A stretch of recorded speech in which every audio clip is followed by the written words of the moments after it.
inaanu cabirno fikirkayga cabirno qofkii hadla waxa weeye waxari doonayna ilaahay baa na siiyay xorriyada tacbiir inaanu si xor u noolaano fikirkayga cabirno kifaaya yani waxa weeye maaha adigu hiba aad siisay ama xil hay ama hayn ama muwaadin noqo ama ha noqon maaha yani waxa weeye wadanka waan u dhashay anigu reer burcaan ahay reer Soomaaliland baan ahay Soomaali baan ahay Soomaali oo dhan baan jecelahay aragtideedan odhan karaa waxa weeye yani inaan anigu ahay reer burco oo aan ku barbaaray halka oo aan buuhoodle ku dhashay oo aan maxaa burco ku weynaaday oo aan Yemen tagay oo maxaa wax ka soo bartay oo aan 12 sano ku maqnaa oo aan soo noqday 2003 oo ilaa imika aan burco aanan ka maqnaan sanad gudiyaana ka maqnaan 2 bilood 3 bilood السلام عليكم ورحمة الله تعالى وبركاته دمان أصحابتو كحرن يوتيوب channel كاديق قبات وشيال وإذن سلامة ميلو بوتيني دا كجوكتان سودو هذا إيادي اللي هاي channel كان سبسكرايب يسارع هدي أيوه عصبت هاي haddii hore ay joogteen aad u mahadsantahay sida waqtiga khaliga ay mar walba isiiso oo fiidiyoyada u daawato soo dhawaada asxaabta khaliga ah ee hawada ku wada saaxiibnay channelkana subscribe noo saara sida idin sheegayba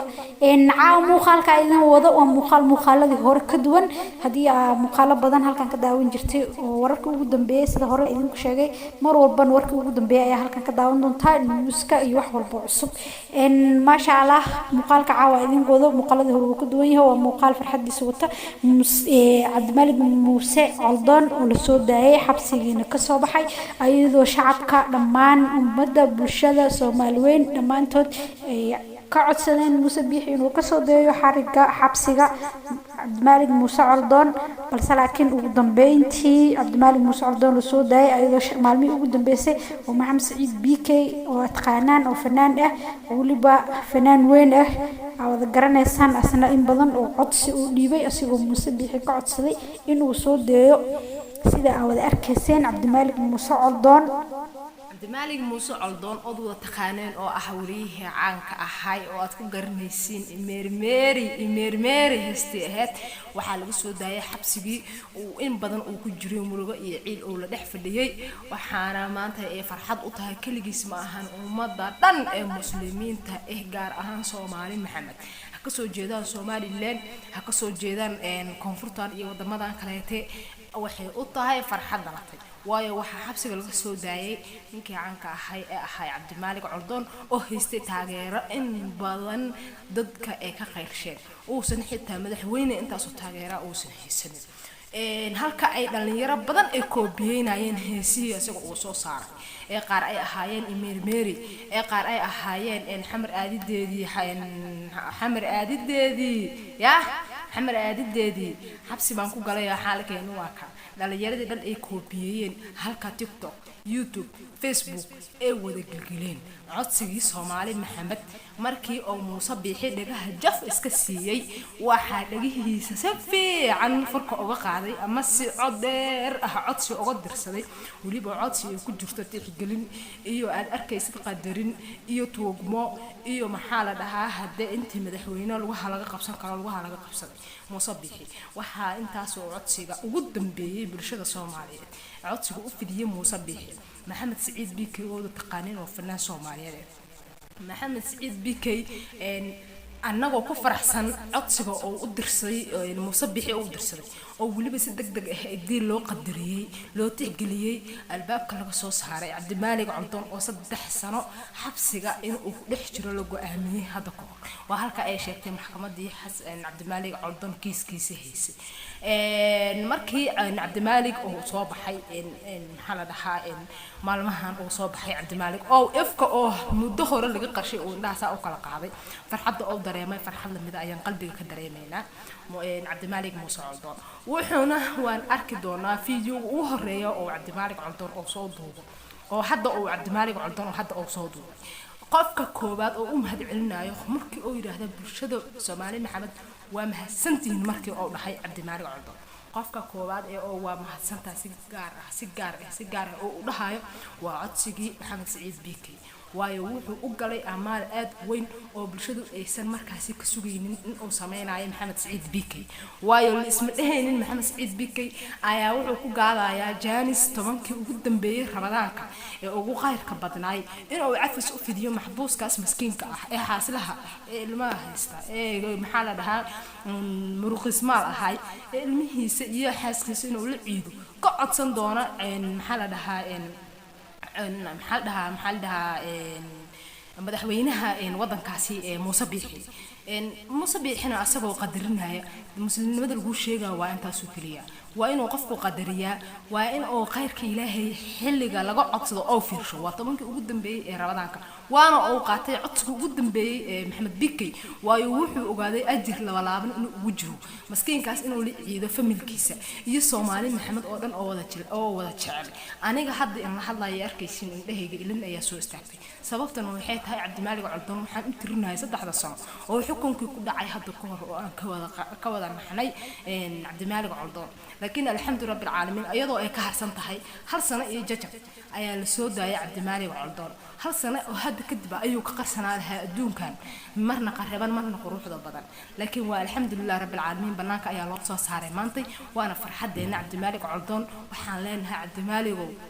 ilaaliyo isku badnaaw mar labaad hadii lagu qariyo lagu arki maayo inaad ya welcome waan faraxsanahay hadaan nahay bulshada Soomaaliyeed aad ayaan u faraxsanahay dhan walba ma ka soo jeedno aad ayaan u faraxsanahay channelka aan naga daawanaysiin ama aan muuqaalkan kala socotiin waa channelka aad uga barateen war walba oo xaqiijisan in aad ka daawataan Deeqo Gobaad official like ta share ta comment dhac naga baqilin waanaki waa idinkii bulshada ina jecelnahay ilaahay baa igu beeray burco oo aanan ka bixin oo aan ku noqonay oo reerkaygu joogan oo dadkaygiba joogan oo aabahay ku aasan yahay xabaalaha loo socdo hoteelka City Plaza marka la tagayo midigta ka qabanaya ee deerka loo sameeyay ee hoteelka nasteexo ka soo keeya aabahay Sheekh Muuse Coldoon baa ku aasan markaas aad oranaysa maalin kasta igu hanjabis xarig oo marka Allah li marka xagan u soo baxlana oo lagu xidhaya qarnimada ka soo horjeeda ya ammi waa magaaladeedii waa yani ima fogeyn kartid wadankayga xoog baan xeel aad u jecelahay leeyigama xigsanaye xijir baan u qubaya kifaaya kala sheegashada kifaaya inagu filan kala sheegasho walaalayaal meel kasta aad joogtaan waxaan idin sheegayaa waxa igu jira damiir dhiig Soomaali baa igu jira oo muxuu nool oo dhaqaaqaya wallahi alcadiim waxa weeye waan awoodi kar waa inaan dantayda kaliya raaco cid dabada iga wada ma jirto dantayda kaliya waan awoodi karaya inaan isnasaxo qaar badan oo mansuuqiin oo nasakhan oo iska nool inay oo cunaan cuntada u cabaan inay noolaadaan iska shaqaysta si ay u noolaadaan waxa weeye ereyba ra'yiba aan oran karin inay noolaadaan 12 kuma maraya daawashadu marka waan awoodi kari waayay inaan sameeyo sida waan awoodi kari waayay inaan sameeyo waxaan go'aansaday wixii ummadda dhibaya inaan ka hadlo wixii wanaaga ka sheekeynaya inaan xumaa taageero dabcasar maxaan ku taageeray dabcasar waxaan ku taageeray waxaan arkay damiir naf wallahi kumanaan Soomaaliya ayuu ka qalbi wanaagsan yahay wallahi ninka aad u aragtaan inuu si yahay iyo khaldan yahay iyo dhaqan xun yahay aad xitaa wax kale ku sheegaysaan wallahi in badan malaayiin Soomaaliya ka qalbi wanaagsan yahay ka aragti fiican yahay war waxaan uu ka hadlayo uu ka sheekeynayo ee aan qurux badnayn afka laga sheego iyo beelaan weeraray war laga saari karaa dhinacan iska dhig baa la oran karaa wanaag baa loo hay karaa damiir damiir nool baa jira waxaan idin sheegayaa dawlad deegaanka dhulka la haysto oo Cabdi Ilay hogaaminayo dhib buu ku hayaa Soomaalida xuduudda dhulka la haysto oo dhan dhib buu ku hayaa waxa la soo sheegay intaanan ka soo bixin Hargeysa labadii cisho ugu dambeeyay wafdigii ka soo qayb galay caleemasaarka Muuse Biixi Cabdi wafdigii ka soo qayb galay ee hogaaminaya madaxweyne ku-xigeenka dawlad deegaanka magaciisa garan maaye iyo kii dheeraay ninka dheeraay Khadar Cabdi ee gaadiidka iyo muusiga ganacsiga wuxuu yahay wasiirka ganacsiga lagu sheego ee mujrimkaasi waxa weeye dad badan baa ku maqanay horena mujrimkaasi waxa yani 2 sano ka hor facebookayga dib xasuusiyay waan ka hadlay waxa loo dhiibay 4 dhalinyaro ayuu ka qaatay intuu ka soo qayb galay Hargeysa munaasabad muusigiibood iyo waxa la yiraahdo ay isugu sheegaan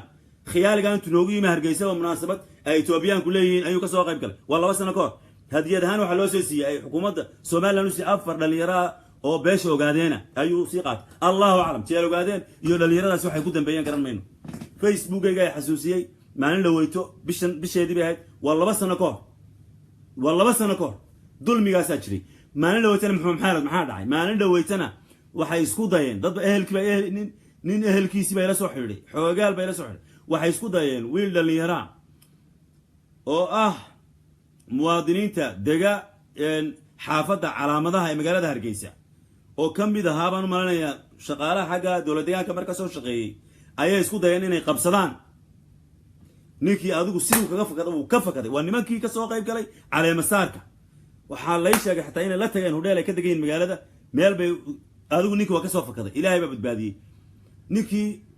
iyo ehelkii waxaan qorsheynay in barnaamij waraysi ay bixiyaan ayay taladu ahay marka ilaa iyo imika maanu dhamayn dadkaas way hadli doonaan inankoodu sidoo badbaaday hadli doonaan waxa jira falal noocaas oo kala waar naga qabta nimanka mujrimiinta naga qabta ee muwaadiniinteeda ugaarsanaya cabdi ilay iyo uskaga u shaqeey naga qabta khatar bay ku hayaan falal bay ku hayaan dad bay ku laayeen Hargeysa gudahooda waa tii maxay wasiirkii hore ay amniga ku xigeenka Maxamed Muuse waa kii ka hadlay nimankii lagu laayay Hargeysa laba nin iyo mushnin wuxuu ahaa nin baaban filaya cabdi ilayna waa kii ku faanay inay dileen yani mid kamid